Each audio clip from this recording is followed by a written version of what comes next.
Tanjirou Kamado says goodbye to his family as they see him off. With a basket of charcoal on his back, he makes his way to the village at the bottom of the mountain. Upon arrival, the villagers happily greet him, thanking him for all his help while he sells them charcoal.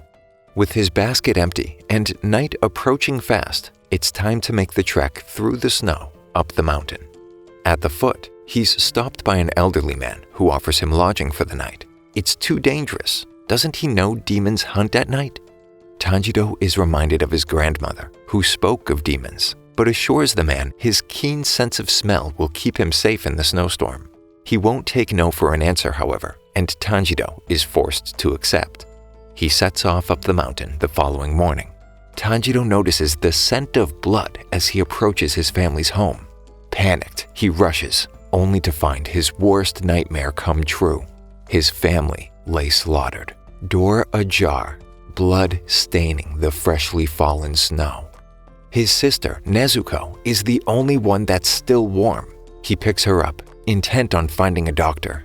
Suddenly, Nezuko stirs, in a strange, animalistic state, clearly no longer human. They struggle and careen off a cliff into the snow below. When he comes to, Nezuko attacks him, while Tanjiro tries to get through to his sister. The malice in her eyes disappears for a moment, and she begins to cry. When a young swordsman appears, racing towards the pair, Tanjiro pushes her out of the way. The swordsman is furious and demands to know why he's protecting a demon. Tanjiro explains that it's his younger sister, but the young swordsman isn't having it. He frantically tries to convince him that there was another scent at the scene, and his sister does not eat humans. He insists that he's going to find a way to change her back, but the swordsman tells him it's irreversible. Tanjiro gets on his knees and begs him to spare her as he holds a sword to her throat. Reminded of his own family, the swordsman berates Tanjiro, telling him that being weak will just get him killed. His failure led to his sister being captured, and there's no way he'll be able to protect her. Filled with rage, Tanjiro gets up and launches a frontal attack. He throws a stone at the swordsman and rushes directly towards him with his hatchet, but the swordsman knocks him unconscious before he can get in for a hit. But the hatchet is gone. Where?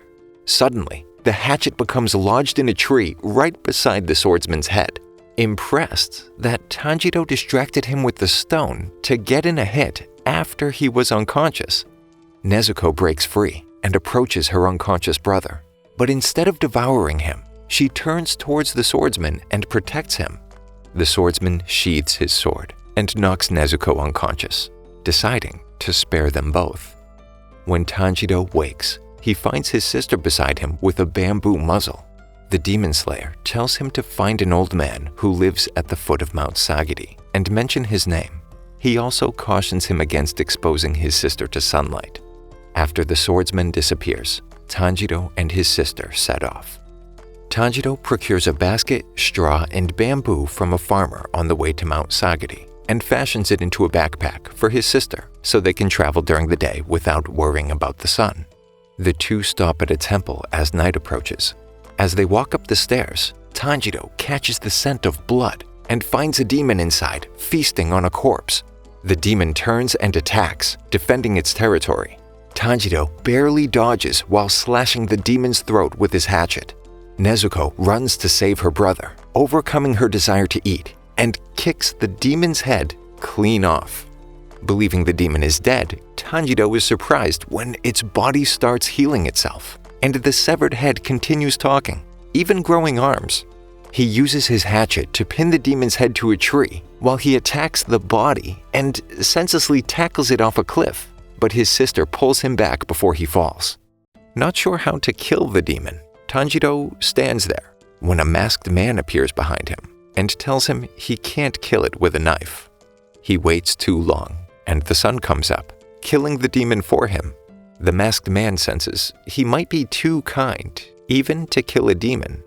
The man introduces himself, and Tanjiro figures it's the man he was sent to find. Though he doesn't think Tanjiro has what it takes to be a demon slayer, he gives his old apprentice the benefit of the doubt and decides to test him. After running back to his home at the foot of the mountain, Urokodaki tells him that this is where the real test begins. He follows the masked man up the mountain until he stops suddenly. If Tanjiro can make it back down before sunrise, he'll agree to train him. Piece of cake, right? On his way back down, Tanjiro learns pretty quickly that the whole mountain is booby-trapped.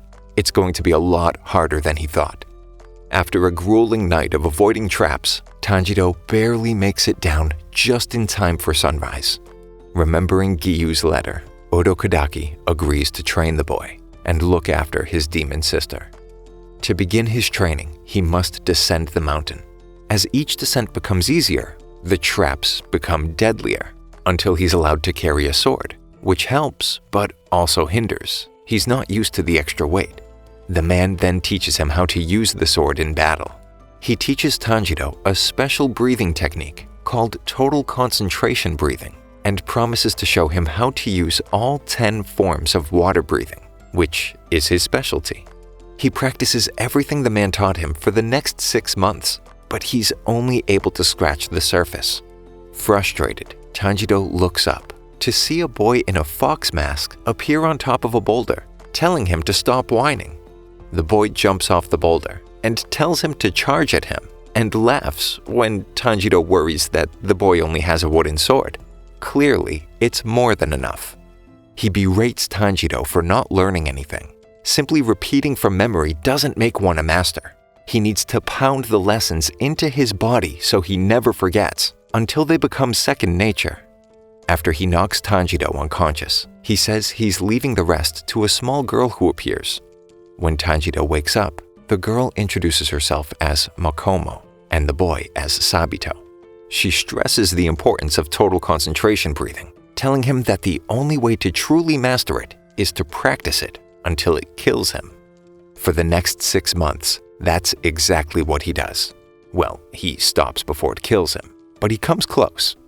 One day, Tanjiro is confident that he'll finally beat Sabito one-on-one. They both lunge at each other. It's over in an instant. Tanjiro's blade slices through Sabito's mask, revealing a smile underneath. He's finally ready. The next thing he knows, the 2 mysterious children are gone. It wasn't the mask he cut through, but the boulder. Tanjiro attributes his success to finding the opening thread. When he picks up a scent, it manifests itself as a thread that guides his blade to an opening. Urokodaki appears behind him, confessing that he thought cutting the boulder would prove impossible. He set that as a goal because he didn't want to send another student to their death in the final selection. He has nothing more to teach him, but this isn't the end of his hardships, only the beginning. Urokodaki tells Tanjiro that demons gain strength in proportion to the number of people they've eaten, with some gaining the ability to use blood demon arts. As he departs, Tanjiro tells him to say hi to the 2 children he met, which shocks Urokodaki. How could he possibly know the names of the dead? Arriving at final selection, Tanjiro is amazed by the out-of-season wisteria surrounding the mountain. A pair of twin girls explains how demons hate the flower, and as such, they're trapped on the mountain. Whoever survives among them for 7 days passes the final selection. On the first day, a demon attacks from above, only to get into an argument with another that appears, allowing Tanjiro to kill both at once. They both turn to ash. Just like Urokodaki explained, the Demon Slayer's Nichirin swords are the only thing other than the sun that can kill demons. Tanjiro picks up an awful scent, and hearing another applicant's screams, he turns to see a giant demon covered in arms chasing them. After seeing it swallow another applicant whole, Tanjiro steps in to save the other. The demon becomes enraged after asking whether they're in the same era, perceiving just how long it's been confined to the mountain. It admits that it's eaten at least 50 would-be demon slayers, including 13 of Urokodaki's students. He targets them, since it was Urokodaki who imprisoned him on the mountain 47 years prior. When the demon describes Makomo and Sabito, Tanjiro is shocked to learn they're dead, and this demon is the reason why. The demon uses his emotions against him, inciting Tanjiro to lose control and attack him while enraged. Makomo worries whether Tanjiro can win. Though Sabito can't say for certain, he was the one who cut through the largest boulder. Tanjiro headbutts the demon's arm and runs along it, getting closer than the demon thought he could, though not worried. His neck is extremely thick, almost as thick as his skull. Tanjiro uses water breathing and severs the demon's head using first form water surface slash. Tanjiro approaches the demon's rapidly dissipating form, detecting a scent of sadness, and extends his hand, praying that he does not become a demon in his next life. In the fog, Tanjiro sees the souls of all the other students who weren't as lucky, finally able to rest. Over the next few days, Tanjiro tries to find a way to change his sister back, but none of the demons he asks has an answer, or is even willing to answer. After 7 days, Tanjiro finds himself back at the shrine where they began, surprised to see that only 4 survived final selection. The twins explain that there are 10 ranks. They start at the lowest, Mizunoto. They are each assigned a crow for communication. Well, 3 crows and 1 sparrow? One of the boys demands his Nichirin katana and is only angered further for having to wait 15 days for it to be forged from ore they select themselves. Meanwhile, a man receives notice from a Kasugai crow that there are 5 survivors in total. An exhausted Tanjiro drags himself back to Urokodaki's and finds Nezuko awake for the first time since they arrived. Urokodaki sees the 2 and embraces them. He hypothesizes that instead of eating humans, Nezuko can sleep to recover her strength. After 15 days, Tanjiro's katana is finally ready. The swordsmith is excited upon seeing his hair color, expecting to see the blade turn bright red, but he's disappointed when the blade turns black. Apparently, not much is known about the properties of black blades, which makes them a bad omen, as their users usually don't live long. After receiving his first mission, Tanjiro dons his Demon Slayer Corps uniform, a strong, lightweight fiber resistant to lesser demon fangs. Urokodaki hands him a box to carry Nezuko in. Arriving in the town of his first mission, Tanjiro crosses paths with Kazumi, the last person to see the latest victim alive. He takes Tanjiro to the site of his significant other's disappearance. A girl makes her way to bed in another part of town. A dark, inky spot on the floor follows her. 2 arms sprout from the floor as the spot envelops her. Tanjiro picks up the scent and rushes to find her, but the alley he's led to is empty. He stabs the ground where the scent is strongest, revealing the demon and girl lurking below the surface. Demanding to know where the other girls are only garners angry screeching from the demon. He gives the girl to Kazumi, who's shocked to find out demons exist. He remembers the last bit of information Urokodaki shared. The first to become a demon over 1,000 years ago is the only one who can create them, Muzan Kibutsuji, and may be the only one who can answer his questions. Tanjiro tries hitting the demon below the surface, but misses all its vulnerable spots. There are 3 of them, or are there? All 3 demons smell the same, and it becomes obvious that one demon split into 3. After missing again, the demon tries to grab Tanjiro. Right before it reaches him, Nezuko escapes from her box and protects him.